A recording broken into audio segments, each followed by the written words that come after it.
Excellent, excellent. Okay, so thank you for coming along. I'm here presenting on behalf of my colleagues back at the Madeira Interactive Technology Institute, and I'm here today to talk to you about Commonfare, which is a large-scale participatory design infrastructuring project rooted in political economy, and in particular talking about or contributing to the understanding of the configuration of participation. And so some background behind the motivation for all of this. We're looking at the issue of precariousness in Europe, where 24% of the European population is at risk of poverty or social exclusion, although this does drop a little bit after social transfers such as like family payments and so forth. And around 8% are experiencing forms of severe material deprivation, which could be anything from being unable to eat enough proteins over a week or cope with unexpected expenses of relatively small amounts. And so what Commonfare is, in the first instance, is actually a model of welfare that's been posed as this sort of welfare of the common. That's positioned to move beyond existing concepts of welfare that are grounded in national institutions and to sort of update the welfare model to respond to the current stage of capitalism. And there's a couple of pillars on which this is built. The first is strong support for an unconditional basic income as a way of remuneration of social collaboration and giving some value to invisible work. And in addition to that, also the management of the Commonwealth and common goods, so things like health, education and mobility, and preserving their use value. And recently there was a book, the Money Lab Reader 2, which came out and you can download online, and that actually contains an approximately 10-page manifesto that talks through this model of welfare. And so in addition to a model of welfare, Commonfare is also an H2020 European project with an interdisciplinary consortium of 8 organizations, a mix of research, such as my involvement, technical that are providing sort of infrastructure, and pilot partners who are sort of enacting or trying to enact Commonfare in the 3 pilot countries. So we have an NGO in Croatia, one in Italy and one in the Netherlands. And in addition to sort of building networks with local municipalities, local businesses and social enterprises, they're also working directly with unemployed youth, precarious workers, non-Western migrants and freelancers. And the point of this is actually towards the participatory design of a platform called commonfare.net, which you can go and have a look at now. The asterisk is to remind me to tell you that we're actually in the process of rolling out a new version of that, so what you see today will be different to what you will see next week. And the goals of this platform are sort of threefold: to inform about sort of the different official and unofficial welfare provisions, so things provided by the state, but also different social enterprises and so forth, to share good practices on how to cope with the sort of critical conditions associated with precarious living, and to find and support networking activities to sort of bring more use value to people's everyday life. And these 3 goals sort of align quite well with the different releases that we have had of the platform so far. And so where I'll talk a little bit more about the first release here, the outcome of that was more focused on this inform goal. And so connecting this a bit with the CHI community and HCI research, we can look at how political economy is starting to be sort of taken a bit more seriously and investigated within the technology space. So Ekbir and Nadi sort of talk about this idea of heteromation as a new organization of labor and work, subordinating, or where they sort of see the subordination of human activities to the rhythms of machines. Is the microphone producing a bit of feedback? I feel like I'm hearing a bit of feedback from the microphone. I'm not sure. Maybe if I tilt it down slightly. Let's see. So, and So this heteromation is sort of looking at the role of technology and how the structure of contemporary capitalism sort of forces people to face a number of predicaments, including separation from social ties, job precarity, and so forth. And you also see other work, such as that by Silverman and Lily Rani around the Amazon Mechanical Turk and this Turk Opticon platform. And also work by Lynn Dombrowski, my apologies, last year that was actually looking at wage theft. And this is also an infrastructuring project, and so definitely for this paper it was very relevant to think about infrastructuring and this process of how do we design the social and technical processes, and how do they converge at these sort of points of infrastructure where you sort of shift from the design to use, and also trying to think about participation and its configuration, which is part of the contribution of this. And the other thing that you want to draw on, which I've seen mentioned actually elsewhere at this conference so far, is De Soto's Strategies and Tactics, where just as a framework to sort of understand some of the actions that have taken place in the project, where strategies are sort of used to establish systems, establish space, and then tactics can be seen to sort of respond and react over time, sort of within this system. And I find it interesting that De Soto sort of, in the practice of everyday life, has this example of developing language as an example of a strategy, and then the appropriation and use of that language through conversation as an example of a tactical action, and you'll see why that is relevant in a little bit. And so we're looking at a biography of the first year of Commonfare, although it's actually not really the first year, it's a bit more, because we're actually looking from before the project started, from the project proposal stage through to when the grant was sort of formalized, when the meetings, when the project kicked off, through to the first release and then to the second release. And the empirical work that we present in the paper is informed by a large collection of internal and external project sort of reports and documentation, so design reports, meeting minutes, focus group information, mock-ups, emails, project deliverables, etc., etc.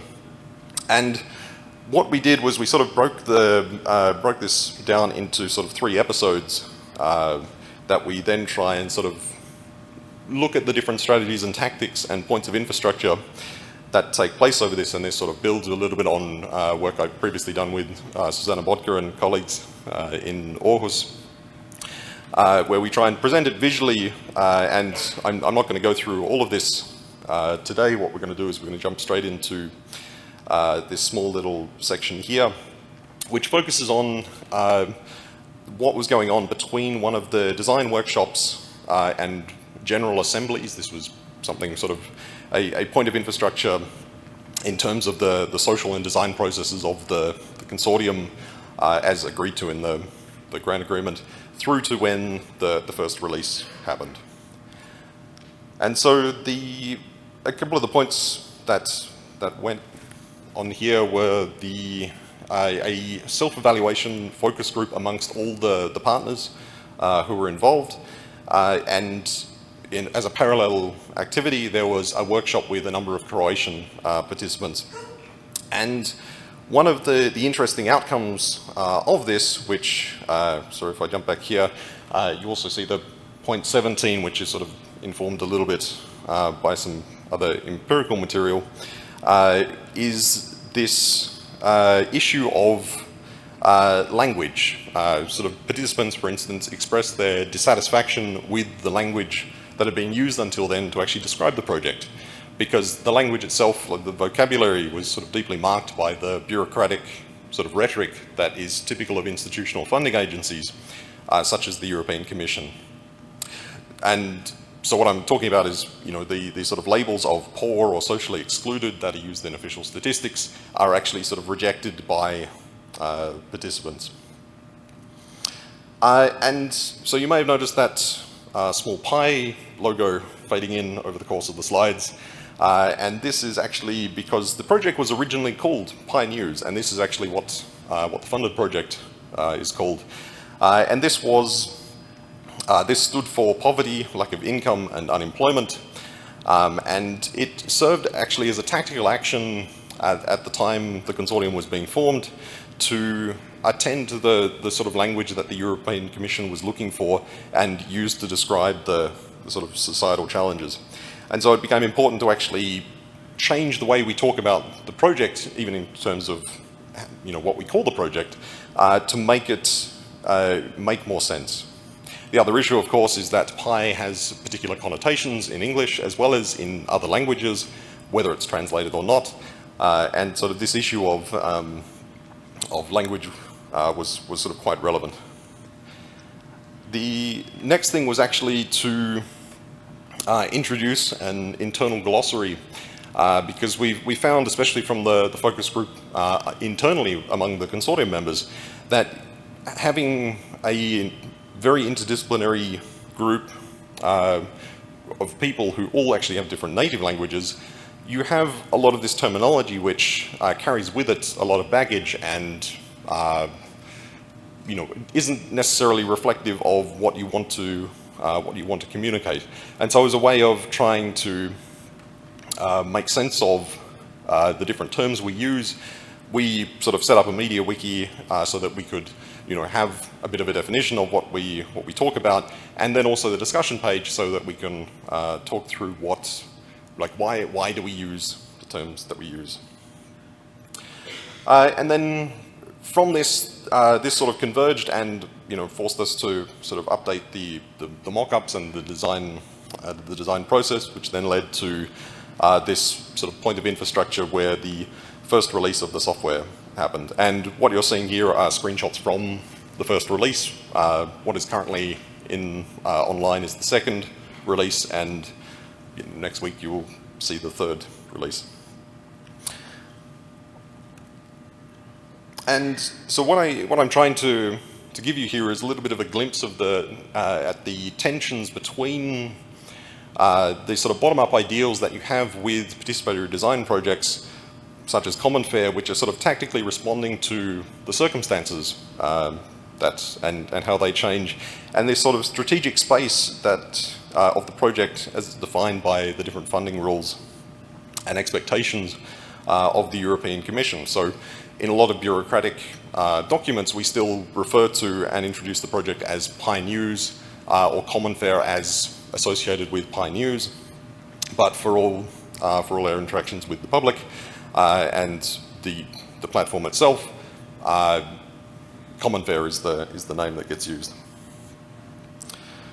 And so by breaking down the different plans and actions through reconstructing the events of the project, what we've started to see, and what I hope I've shown you a little bit of, a little glimpse of with that one example, is that the short-term dynamics of the project can be developed in terms of strategic boundaries and sort of tactical negotiations of practice of these sort of macro actors of the participants, the consortium and the European Commission, who are all involved in the project, and sort of we need to manage the relationships between and with each other to sort of contribute to this process of infrastructuring.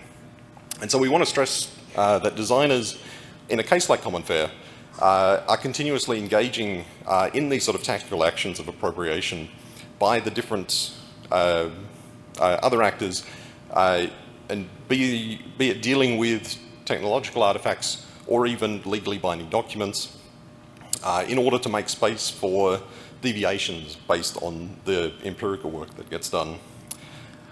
And at any point of infrastructure, what we see is that the previously tactical actions sort of converge to become a sort of more fixed strategic elements on which sort of later tactical actions are built. And here I would just like to acknowledge the different partners who were involved in the project and the different funding sources. And if you do want to have a look at the project, so where a lot of the reports are based, there's the link there. The platform will be updated soon.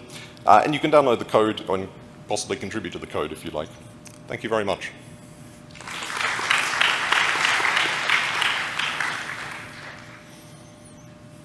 Okay, we have time for a couple of questions, if anyone wants to come forward. Okay, I have a question. I'm wondering if you could talk a little bit more about the geography of the project. And it seems like one of the challenges here is you're working in very different areas and different groups and trying to understand how the infrastructure can both work at the community level and scale up. And I just wondered maybe you could reflect on some of the challenges in doing that. Yes, yes. So the scale of this, you know, just trying to work across 3 countries and multiple communities within each of those countries is, you know, has challenges associated with it because, you know, there are different needs and there's very different contexts.